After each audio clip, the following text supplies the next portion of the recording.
السلام عليكم ورحمة الله وبركاته. الحمد لله رب العالمين والعاقبة للمتقين والصلاة والسلام على سيد الأنبياء والمرسلين وعلى آله وأصحابه أجمعين أما بعد. கண்ணியத்துக்குரிய இஸ்லாமிய பெருமக்களே, நாம் எல்லாம் ஷஅபான் மாதம் பிறை 15 இருந்து கொண்டிருக்கிறோம்.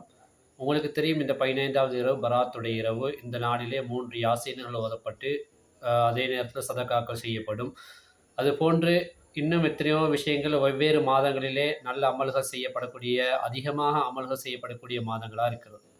ஷைத்தான்களுக்கும் இந்த அமல்கள் செய்வது என்றைக்குமே பிடிக்காது.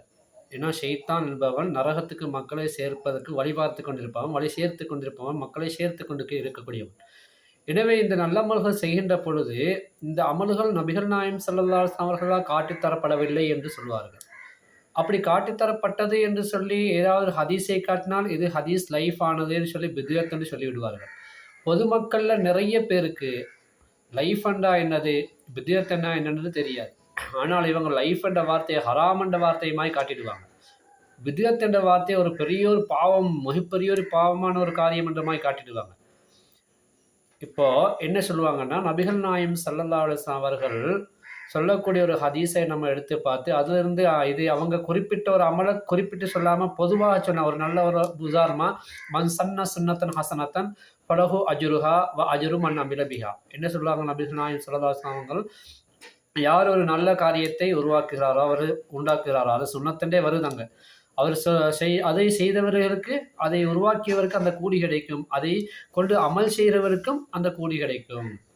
அதாவது அஜ்ரு மன் அமிலபிஹா, அந்த அமல் அதை கொண்டு யார் அமல் செய்கிறாரோ அதனுடைய கூலியும் இவருக்கு கிடைக்கும். அந்த அமல் செய்தவருக்கு தனியாக கூலி உண்டு, இவருக்கு இதை உருவாக்கினாரே அதற்காக அதுக்கும் கூலி உண்டு. இப்போ என்ன சொல்கிறாங்கன்னா, பித்அத்னு சொன்னாங்க நபிகள் நாயகம் ஸல்லல்லாஹு அலைஹி வஸல்லம் அவங்க அவங்க செய்யாத உண்டு, அவங்க சொல்லாத உண்டு, எங்களுக்கு செய்யும்படி ஏவாத உண்டு, அவங்க செஞ்சு காட்டாத உண்டு. அதனால் நபிகள் நாயகம் ஸல்லல்லாஹு அலைஹி வஸல்லம் அவர்கள் சொல்லிலும் செயலிலும் இல்லாத ஒன்றை நாம் செய்வது கூடாது, மார்க்கத்தில் அனுமதிக்கப்பட்டதில்லை என்றெல்லாம் சொல்லி இவங்க சொல்லுவாங்க. இப்போ நம்ம ஒரு ஹதீஸை, நம்ம செய்யக்கூடிய அமல்களுக்கு ஒரு ஹதீஸை நம்ம எது காட்டணும்னு சொன்னாக்கா, எந்த ஹதீஸை பற்றி அவங்க என்ன சொல்ல வராங்கன்னு சொன்னால், இது லைஃப் ஆனது என்று சொல்லுவாங்க. கண்ணியத்துக்குரிய இஸ்லாமிய பெருமக்களே, ஒரு விஷயத்தை ஞாபகம் வச்சுக்கணும். லைஃப் என்று சொல்லுகின்ற பொழுது அந்த ஹதீஸுடைய வாசகம் இருக்குதே அதில் இல்லை லைஃப், அந்த அறிவிப்பாளர்கள் இருக்கிறாங்க தெரியுமா, அதில் தான் லைஃப் பார்க்கறது. இன்னொரு விஷயம், இந்த ஹதீஸ் எல்லாம் லைஃப், இந்த ஹதீஸ் எல்லாம் சஹீஹ்னு சொல்லி நபிகள் நாயகம் ஸல்லல்லாஹு அலைஹி வஸல்லம் பிரித்து காட்டவும் இல்லை, பிரித்து சொல்லவும் இல்லை.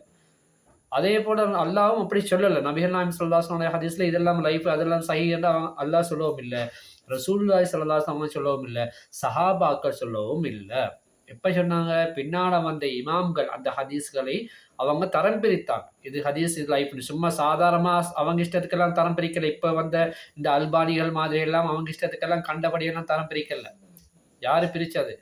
இமாம்கள், பக்குவப்பட்ட இமாம்கள், நல்ல தக்குவாவும் ஈமானிலும் உறுதியான இமாம்கள் பிரித்தாங்க. ஏன் அப்படி பிரித்தாங்கன்னு சொன்னாக்க, அந்த காலத்தில் நபிகள் நாயகம் ஸல்லல்லாஹு அலைஹி வஸல்லம் ஹதீஸ்களை எடுத்து சொல்கின்ற பொழுது சில பேர் பொய்யான விஷயத்தை சொல்லலாம். அதுவும் இந்த காலத்தில் இருக்கிற மாதிரி எந்த விதமான டெக்னாலஜி எல்லாம் அந்த காலத்தில் இல்லவே இல்லை.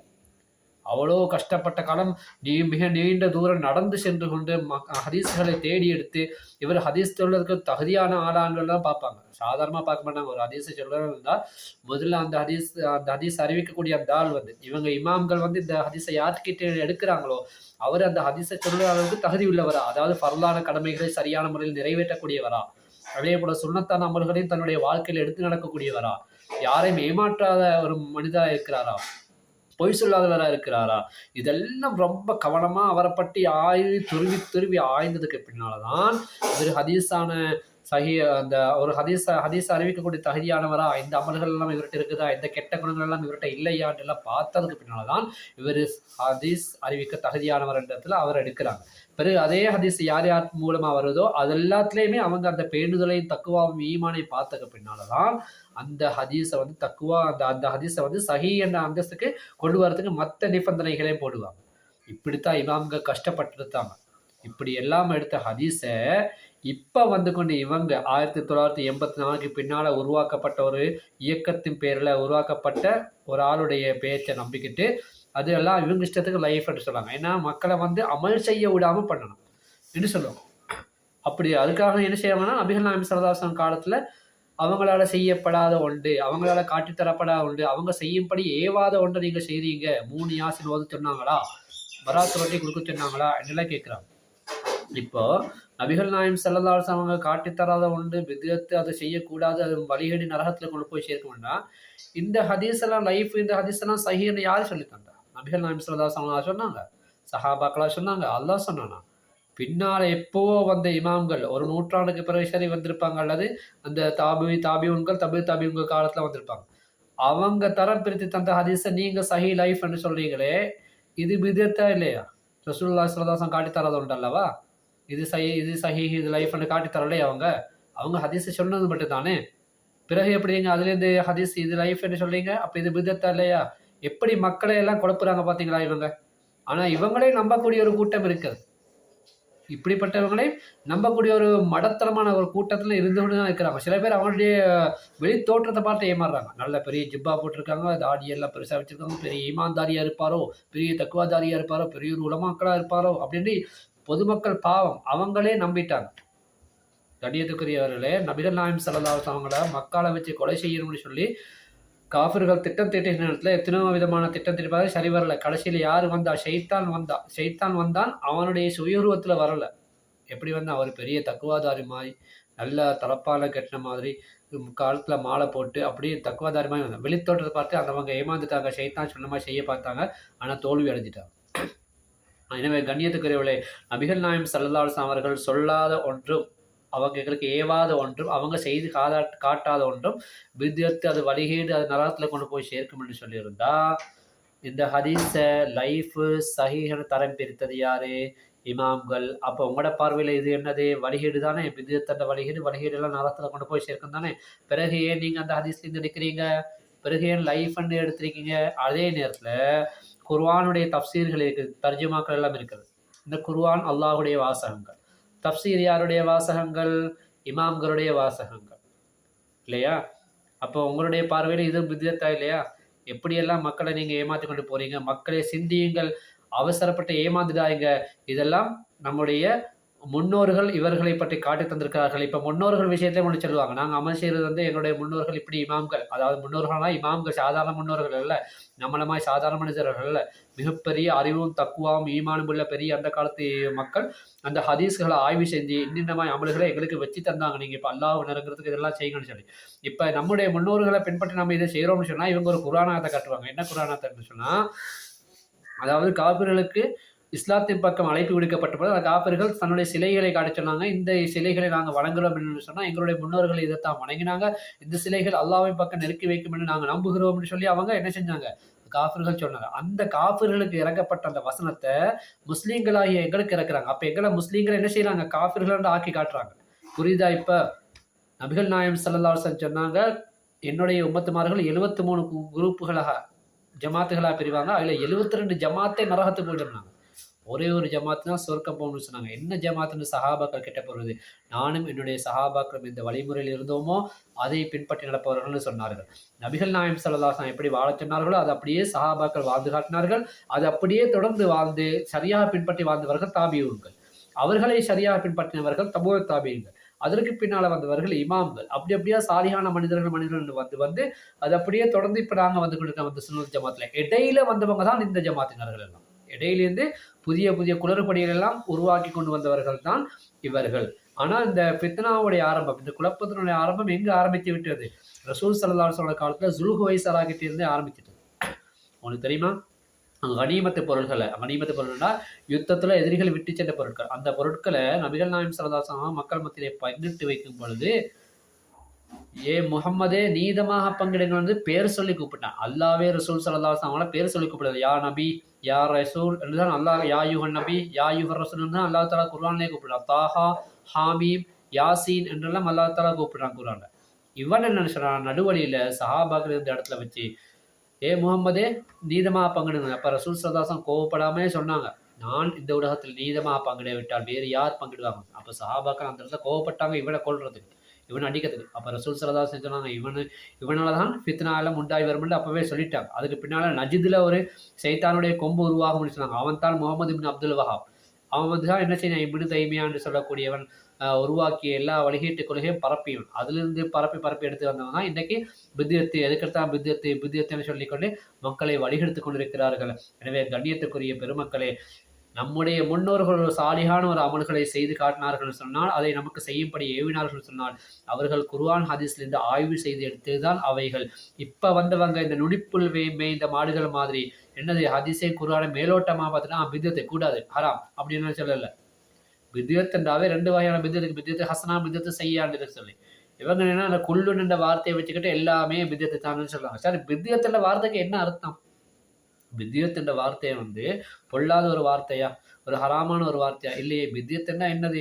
முன்னுதாரணம் இல்லாமல் உருவாக்கப்பட்ட ஒன்று, இன்னொரு ஆளால செய்து காட்டப்படாத ஒன்று. அல்லாஹ் குர்ஆன்ல அல்லாஹ் பதியு சமாவாத்தி வல் சொல்றாங்க. அல்லாஹ் இந்த முன்னுதாரணம் என்ன செஞ்சான்? இந்த வானம் பூமிகளை படைச்சான்னு சொல்றான் அல்லாஹ் தாலா. அல்லாஹ் யார்கிட்டையும் கேட்டு படைக்கல. வானம் எப்படி வரணும், பூமி எப்படி வரணும்னு அல்லாஹ் யார்கிட்டையும் கேட்கல. அல்லது அல்லாஹுக்கு யாரும் சொல்லிக் கொடுக்கவும் இல்லை. இப்படித்தான் வரணும்னு சொல்லவும் இல்லை. அல்லாஹுக்கு முன்னால யாரும் வானம் பூமியங்களை படைக்கவும் இல்லை. அல்லாஹ் தான் எல்லாத்தையுமே படைச்சான். அப்போ யாருடைய முன்னுதாரணம் இல்லாமல் அல்லாஹ் படைச்சிருக்கான். இப்போ முன்னால் ஒரு முன்னுதாரணம் இல்லாமல் ஒரு விஷயம் நமக்கு வந்திருக்குன்னு சொன்னாங்க. இது பித்அத்துன் ஹசனா. அதே நேரத்தில் இந்த பித்அத்துன் ஹசனா தானா என்று சொல்லி பார்த்தா, இது அமல்கள் சம்பந்தப்பட்ட இதுக்கு குர்ஆன் ஹதீஸ்லேருந்து ஆதாரம் இருக்கான்னு பார்த்தா ஆதாரம் இருக்கிறது. மஞ்சா அபில் ஹசன் ஃபலஹு அஷ்ரு அம்சாலிஹா. சரி, இந்த ஆதாரங்களை நாங்கள் காட்டினா இவங்க நாங்கள் எந்த அமல்களை குறித்து நாங்கள் செய்கிறோமோ அதனுடைய பேரை சொல்லி கேட்குறாங்க. பராத்துடைய இரவு யாசீனோதர சிறந்ததுதான், சதக்கா கொடுக்க ரொட்டியா சதக்கா கொடுக்கறது சிறந்ததுதான். அது என்ன ஷபானுடைய மாசத்துல பராத்துடைய இரவுன்னு சொல்லி ஒரு இரவை எடுத்துக்கொண்டு குறிப்பாக அந்த இரவுல மட்டும் ஓதிக்கணும். நாங்கள் எல்லா இரவுலையும் யாசீனோதரம் பயணங்களை போகும்போது ஓதிக்கொண்டு தான் போகிறோம். எங்களால் முடிஞ்ச அளவு சதக்காக்களை நாங்களும் செஞ்சு கொண்டு தான் இருக்கிறோம். அந்த இரவுல நரகத்தினுள்ள மக்களை விடுதலை பண்ணக்கூடிய இரவுனால நம்ம அந்த இரவுல கொஞ்சம் கூடுதலாக அமல் செய்கிறோம். அந்த இரவை ஹயாத்தாக்குறோம், அந்த அமல்களை கொண்டு ஹயாத்தாக்குறோம். ஆனால் நீங்கள் என்ன செய்வீங்க? யாரையும் ஹயாத்தாக்கு விடாமல் வச்சுக்கிட்டு, ஆனால் அவன் வீட்டில் இருக்கிற டிவி பார்த்துக்கிட்டு இருப்பான், படமோ சினிமா என்னமோ பார்த்துக்கிட்டு இருப்பான், அல்லது மொபைலை வச்சுக்கிட்டு நோண்டிக்கிட்டு இருப்பான், கேம் விளையாடிக்கிட்டு இருப்பான், இல்லைன்னா இந்த மொபைலில் யார் கூடயா கடலை போட்டுட்டு இருப்பான், அல்லது மொபைலில் எதையாவது பார்த்துட்டு இருப்பான். அப்போது நீங்கள் பித்அத் சொல்லி அதில் தடுத்ததுனால நல்ல அமல் செஞ்சவனும் இப்போ சினிமா பார்க்க ஆரம்பிச்சிட்டான். அந்த இரவுல என்ன செய்யறான்? தேவையில்லாத இதெல்லாம் பார்க்க ஆரம்பிச்சிட்டான். அல்லது பெண்களோட கடலை போட்டுருப்பான். யாரால நடந்தது? நீங்க தான் உருவாக்கி விட்டது. வழிகேட்ட உருவாக்கி விட்ட உங்களால. ஆக அவன் செய்ய ஒரு மனிதன் ஒரு நன்மையான காரியத்தை செஞ்சு அதை மற்றவனும் காட்டி கொடுத்து அவன் செய்யக்கூடிய அந்த நன்மையான காரியத்தினால இந்த காட்டி கொடுத்தவனுக்கு எப்படி நன்மைகள் செய்கிறதோ அதே போல அமல்களை தடுத்து மற்றவங்களை பாவம் செய்ய வச்சதுனால, அந்த அமல்களை விட்டதுனால அவன் செய்யக்கூடிய பாவத்துக்கு உங்களுக்கும் அந்த கூலி சேரும் என்பதில் எந்த விதமான சந்தேகம் இல்லை. எனவே கண்ணியத்துக்குரிய பெருமக்களை மீண்டும் சொல்கிறேன், முஸ்லீம்களே, சகோதரர்களை நல்லா கேட்டுக்கோங்க.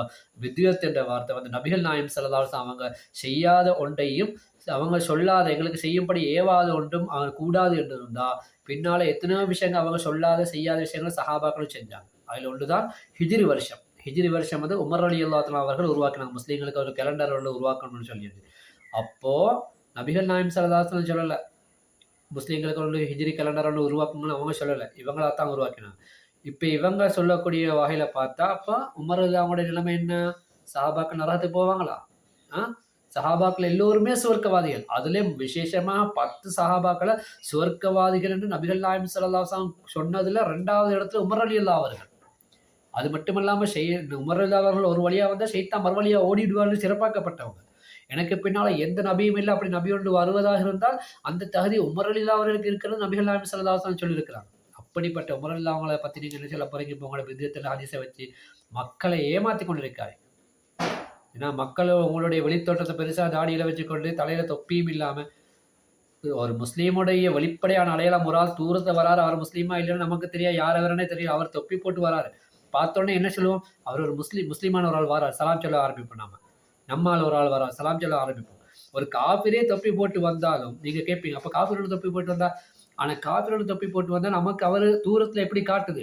முஸ்லீம்னு தான் காட்டுதே தவிர காஃபிரன்னு காட்டல. அப்புறம் தான் அவரோட பழக போய் பேச போய் தான் அவர் காஃபிரா முஸ்லீமான்னு அவர் ஏமாற்ற வந்தாலும் தெரிய வருது. ஆக ஒரு முஸ்லீமுடைய வெளிப்படையான அடையாளமே தொப்பி தான். அதையும் இல்லாமல் ஆக்கிறீங்க. ஏன்? வாலிபர்களை உங்களுடைய இயக்கத்தில் சேர்க்கணுன்றதுக்காக வாலிபர்களுக்கு இந்த முடியை வளர்த்துக்கு ஸ்டைல் காட்டுறது பிடிக்கும் அல்லவா?